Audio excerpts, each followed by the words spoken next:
வணக்கம் Rudra astro TV channel நேர்களே, நான் உங்கள் அன்பான சயின்டிபிக் வேதிக் அஸ்ட்ராலஜர் அஸ்ட்ரோ ரெட்டி பேசுகிறேன்.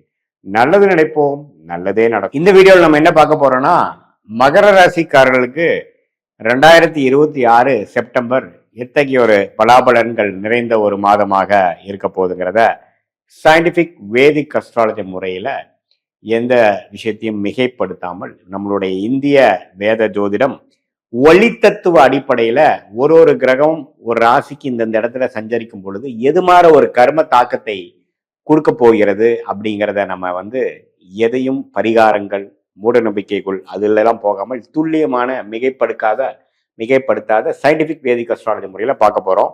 இப்ப பாருங்க, செப்டம்பர் 2026 வரும் பொழுது ஆண்டு கிரகமாகிய ராசி அதிபதியே 3ஆம் இடத்தில் இருக்கிறார், குரு 7ஆம் இடத்தில் இருக்கிறார், ராகு 2ஆம் இடத்திலும் கேது 8ஆம் இடத்திலும் நீடித்திருக்கிறார்கள். எந்த ஒரு மாற்றமும் செப்டம்பர் மாதம் இல்லை.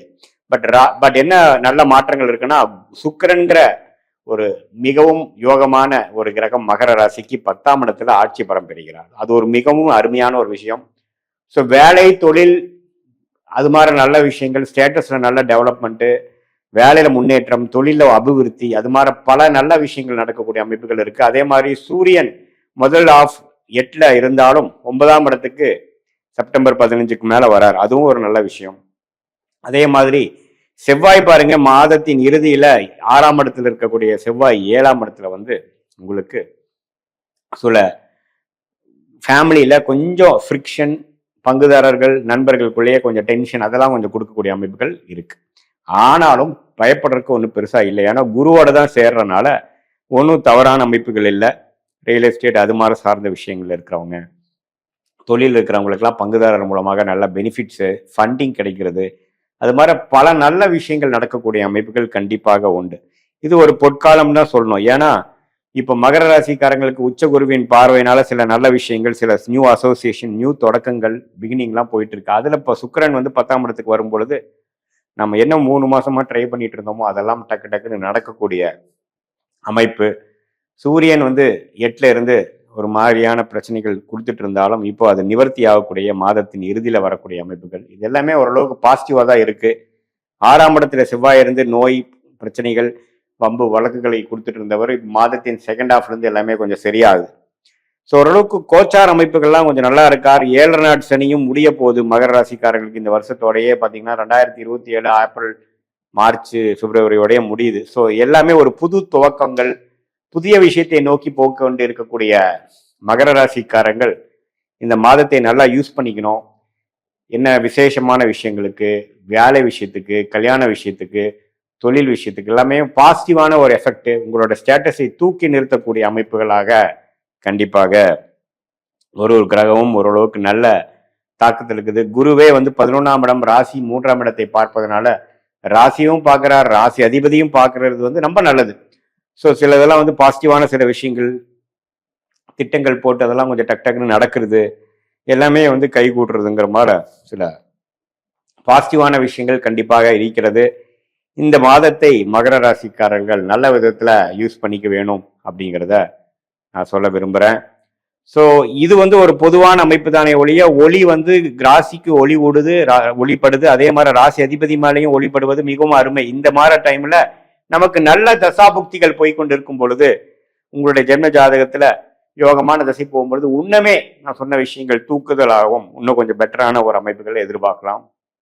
தசநாதன் எப்படி இருக்கிறார், புக்திநாதன் எப்படி இருக்கிறார், நீங்க எந்த லக்னத்துல பிறந்தீங்க, இப்போ உங்களுடைய நட்சத்திரம் அவிட்டமா அல்லது திருவோணமா அல்லது உத்திராடமா, எந்த மாதிரி நட்சத்திரத்துல பிறந்தீங்க, இப்போ உங்களுடைய தசாபுக்திகள் எப்படி போய் கொண்டிருக்கிறது, தசநாதன் புக்திநாதன் எப்படி போயிட்டு இருக்கிறார், உச்சத்தில் இருக்கிறாரா, திக்பலம் திருக்பலம், இது மாதிரி பல விஷயங்களை நாம உங்க ஜாதகத்தையும் இப்ப நம்ம பேசின கோச்சாரத்தையும் ஒருங்கிணைத்து பார்க்கும் பொழுது சயின்டிபிக் வேதிக் அஸ்ட்ராலஜி முறையில எதையும் மிகைப்படுத்தாமல் ஒரு கிரகம் ஒரு இடத்துல இருக்கும் பொழுது எது மாதிரி விஷயங்களை கொடுக்குங்கிறத தசாபுக்திகளையும் சேர்த்து வைத்து பார்க்கும் பொழுது தசா புக்தி அந்தரம் சூக்ஷமம் இது எல்லாமே நம்ம பார்க்கும் பொழுது தசைங்கிறது பல வருடங்கள், புக்திங்கிறது 3 வருடம் 2 வருடம், அந்தரங்கிறது 5 மாதம் 6 மாதம், அந்தரங்க சூக்ஷமங்கிறது வாரக்கணக்கில். இந்த அளவுக்கு நம்ம டீட்டெயில்டா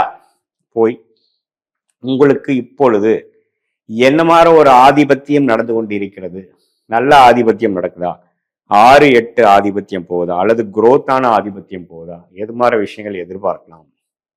திருமண தடைகள் எப்போ நீங்கும்? எப்போ உங்களுக்கு வேலை மாற்றங்கள் நல்லது? நீங்க எந்த மாதிரி துறையில போகக்கூடிய அமைப்புகள் இருக்கு? உங்களுடைய யோகமான துறை என்ன? இது எல்லாத்தையுமே நம்ம ஒருங்கிணைத்து பார்க்கும் பொழுது ஓரளவுக்கு நல்ல கிளாரிட்டி வரும். அதே மாதிரி சில பேருக்கு பார்த்தீங்கன்னா இப்போ நிறைய சிக்கல்கள் போயிட்டு இருக்கும்.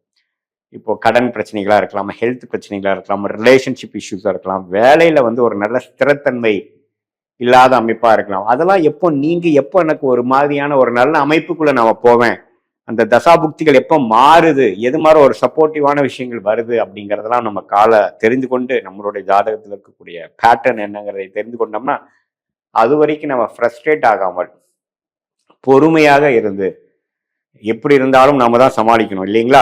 எப்படி சமாளிச்சு எப்படி நமக்கு ஒரு இடம் மட்டும் இன்னொரு இடம் போகும்பொழுது கூகுள் மேப் எப்படி நமக்கு உதவுதோ, எண்ட் ஆஃப் தி டே நாம தான் போறோம், பட் அது மூலமா சில விஷயங்கள் நமக்கு தெரியுது இல்லைங்களா? கிளாரிட்டி எடுத்துக்கிறோம் இல்லையா? அதே மாதிரி நம்மளும் சயின்டிபிக் வேதிக் அஸ்ட்ராலஜி முறையில நம்ம ஓரளவுக்கு கிளாரிட்டி எடுத்துக்கொண்டு எது மாதிரி முடிவுகளை எது மாதிரி செய்யலாம், எந்த நேரத்தில் அடக்கி வாசிக்கலாம், எந்த நேரத்தில் நமக்கு இந்த மாதிரி விஷயங்கள் நடக்கக்கூடிய அமைப்புகள் இருக்கு, அது வரைக்கும் பொறுமையா இருக்கலாம். எப்போ அந்த அமைப்புகள் வருகிறது, எது நமக்கு சாதகமாக இருக்கிறது, எது நமக்கு சாதகமாக இல்லை அப்படிங்கிறதெல்லாம் ஓரளவுக்கு டீட்டெயில்டா நம்ம பார்க்கும் பொழுது நம்மளுடைய பாஸ்ட் எப்படி போச்சு, இப்போ இம்மீடியட் பாஸ்ட் எப்படி, இப்போ இம்மீடியட் ஃபியூச்சர் எப்படி, கொஞ்சம் long term short term future எப்படிங்கிறதெல்லாம் பிரித்து பார்த்து அதுக்கு தகுந்த மாதிரி நம்மளுடைய எண்ண ஓட்டங்களையும் நம்மளுடைய திட்டங்களையும் தீட்டி அதுக்கு தகுந்த மாதிரி நம்மளுடைய வேலை, நம்மளுடைய தொழில், நம்மளுடைய படிப்பு, நம்மளுடைய இன்வெஸ்ட்மெண்ட்ஸ், நம்மளுடைய டைரக்ஷன் ஆஃப் ஃபோக்கஸ் அப்படிங்கிற விஷயங்கள்லாம் செய்யும் பொழுது ஆட்டோமேட்டிக்காக நம்மளுடைய பிராப்தம் என்னவோ, நம்மளுடைய கர்ம பலம் என்னவோ அதில் பெஸ்ட்டு எக்ஸ்ட்ராக்ட் பண்ணி நாம் தேவையில்லாத பண விரயங்கள், சமய விரயங்கள், இது எல்லாத்தையும் தவிர்த்து நம்மளுடைய மகர ராசிக்கு இப்போ அமைப்புகள் எப்படி போயிட்டு இருக்குங்கிறதை முழுசாக தெரிந்து கொண்டு அது மூலமாக உங்கள் ஜென்ம ஜாதகத்தை பார்த்து கிளாரிட்டி பெற்று அது மூலமாக நம்ம வாழ்க்கையில்